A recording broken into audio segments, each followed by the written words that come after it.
Hello friend, स्वागत है आपका इस यूट्यूब चैनल में। दोस्तों, आज की वीडियो आपके लिए बेहद ही इंपॉर्टेंट होने वाली है, क्योंकि दोस्तों आज मैं आपके लिए यूपी टीजीटी पीजीटी हिंदी के टॉप 20 क्वेश्चंस लेकर आया हूं, जो कि आपके एग्जाम के लिए बेहद ही इंपॉर्टेंट हैं। दोस्तों, इसी वीडियो के साथ आपका चैप्टर 1 कंप्लीट हो जाएगा। इससे पहले मैंने 2 वीडियो अपलोड कर दी है, अगर वो आपने नहीं देखी है तो उसकी लिंक आपको डिस्क्रिप्शन में मिल जाएगी, आप जाकर देख सकते हैं। तो आइए दोस्तों, शुरू करते हैं आज का सबसे पहला सवाल।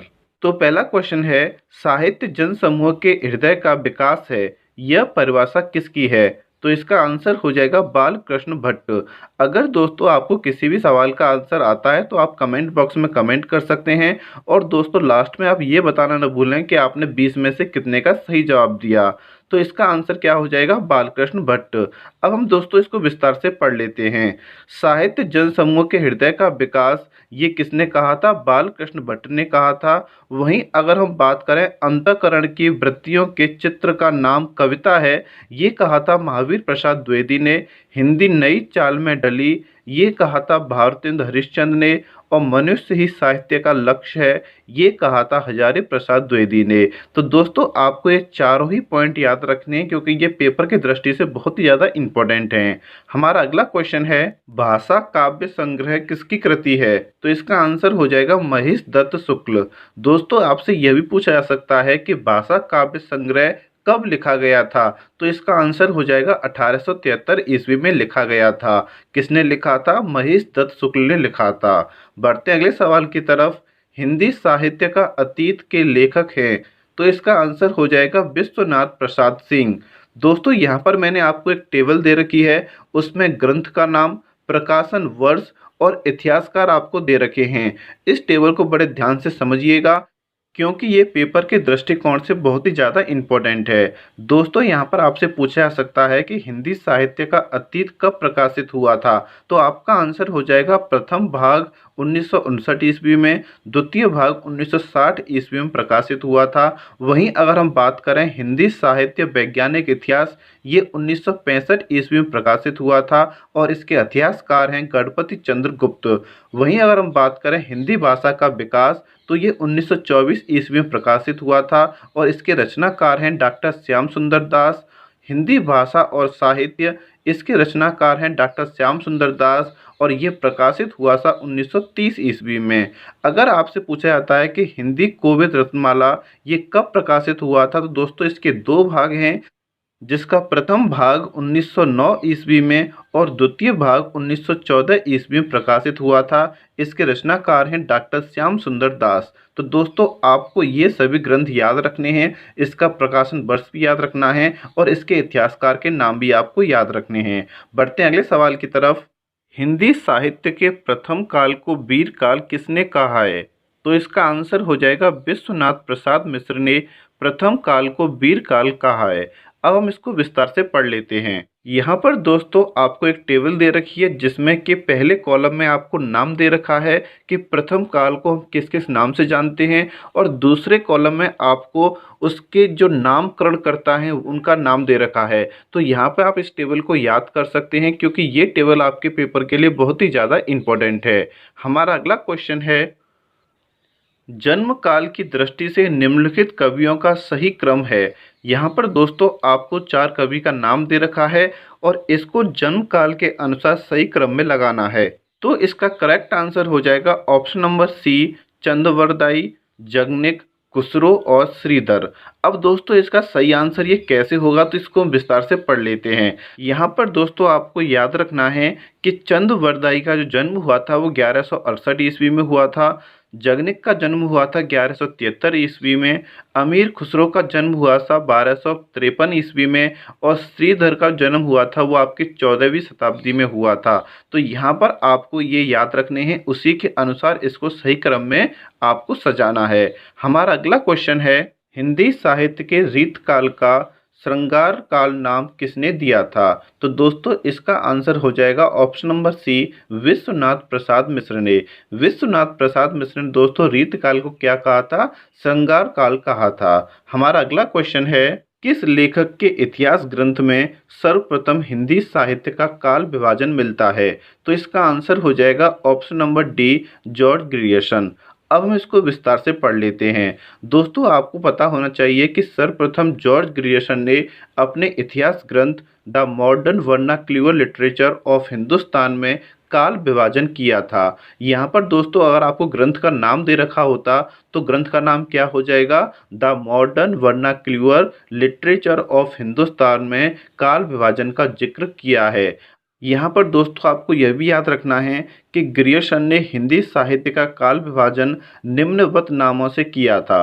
पहला आपका जो विभाजन हुआ था वो था आपका चारण काल, दूसरा है 15वीं सदी का धार्मिक पुनर्जागरण, तीसरा है जायसी की प्रेम कविता, चौथा है वज्र का कृष्ण संप्रदाय, पांचवा है आपका मुगल दरबार, छठा है आपका तुलसीदास, सातवां हो जाएगा रीति काव्य, आठवां है तुलसीदास के अन्य परिवर्ती, नौवां है दोस्तों 18वीं शताब्दी, 10वां है कंपनी के शासन में हिंदुस्तान और 11वां दोस्तों महारानी विक्टोरिया के शासन में हिंदुस्तान।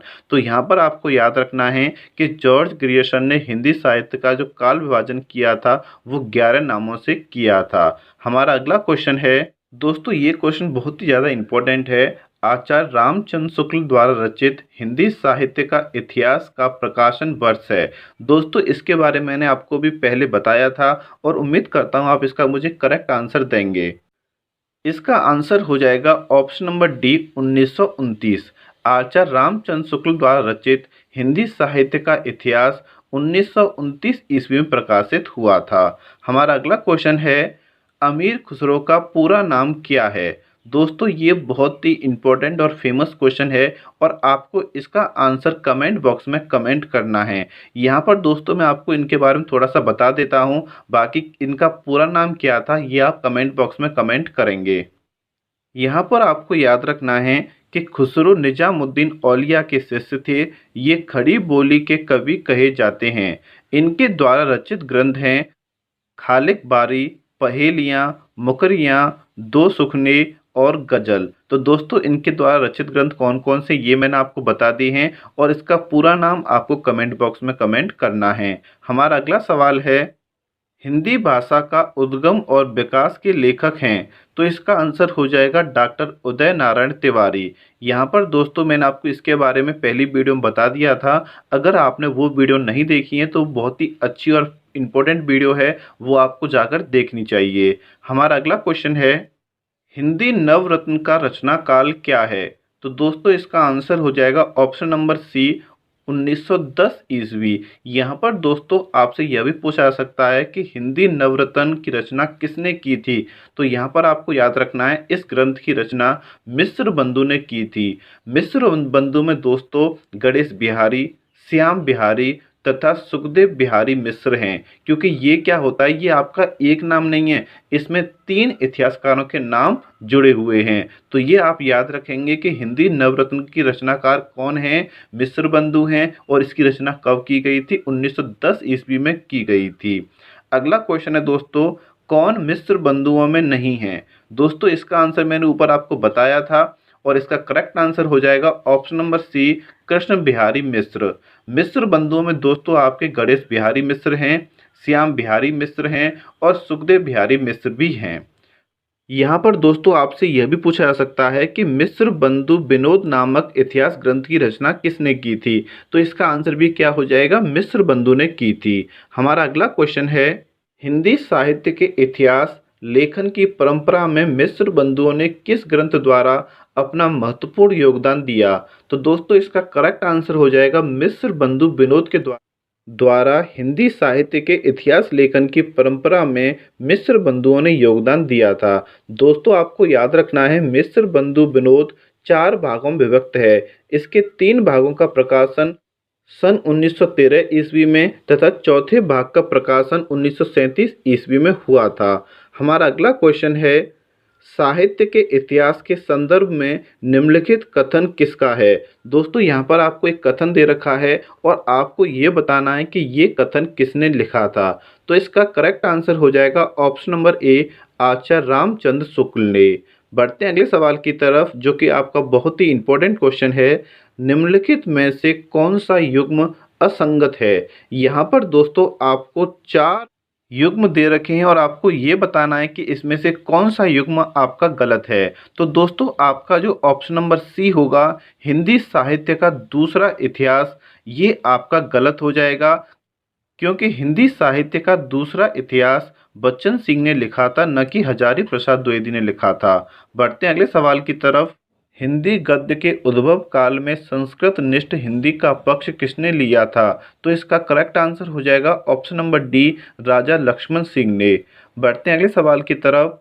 सन 1800 ईस्वी में फोर्ट विलियम कॉलेज की स्थापना किसने की थी? तो दोस्तों इसका आंसर हो जाएगा ऑप्शन नंबर ए। ये बहुत ही महत्वपूर्ण क्वेश्चन है, आपको याद रखना है। हमारा अगला क्वेश्चन है जो कि दोस्तों बहुत ही ज़्यादा इम्पोर्टेंट है, क्योंकि ये जो सवाल है वो आपके केवीएस, पीजीटी, टीजीटी और यूपी पीजीटी में भी आ चुका है। बैर क्रोध का अचार या मुरब्बा है, यह कथन किस निबंधकार का है? तो इसका करेक्ट आंसर हो जाएगा ऑप्शन नंबर सी, रामचंद्र शुक्ल। बढ़ते हैं अगले सवाल की तरफ। आचार्य रामचंद्र शुक्ल के अनुसार भक्ति काल का समय है, तो इसका करेक्ट आंसर हो जाएगा ऑप्शन नंबर बी, संबंध 1375 से 1700 विक्रम संबंध तक है। अब हम इसको विस्तार से पढ़ लेते हैं। आचार्य रामचंद्र शुक्ल के अनुसार भक्ति काल का समय संबंध 1375 से 1700 विक्रम संबंध है।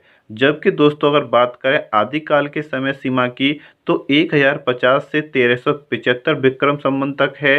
रीतिकाल की जो समय सीमा है वो 1700 से 1900 विक्रम संबंध तक है। और अगर बात करें गद्य काल की समय सीमा की, तो संबंध 1900 से अब तक गद्य काल की समय सीमा चल रही है। तो दोस्तों यहाँ से आपसे कुछ भी पूछा जा सकता है, आदिकाल की समय सीमा पूछी जा सकती है, रीतिकाल की पूछी जा सकती है और गद्यकाल की भी पूछी जा सकती है। आज का अंतिम क्वेश्चन है जो कि दोस्तों बहुत ही अच्छा क्वेश्चन है। हिंदी पुनर्जागरण काल किसे कहा जाता है? इसका आंसर हो जाएगा भारतेंदु युग को हिंदी पुनर्जागरण काल कहा जाता है। यहाँ पर दोस्तों आपको याद रखना है कि जो आपका द्विवेदी युग है उसको जागरण सुधार काल कहा जाता है, जबकि आपके भारतेंदु युग को पुनर्जागरण काल कहा जाता है। यहाँ पर दोस्तों मैंने आपको चैप्टर 1 पूरा क्लियर करा दिया है। उम्मीद कर सकता हूँ कि आपने ये सभी सवाल पढ़ लिए होंगे। दोस्तों आपने 20 में से कितने का सही जवाब दिया है, इसका कमेंट बॉक्स में कमेंट जरूर करें। अब आपका जो आने वाली वीडियो है उसमें सेकंड चैप्टर हम शुरू करेंगे। Thank you very much.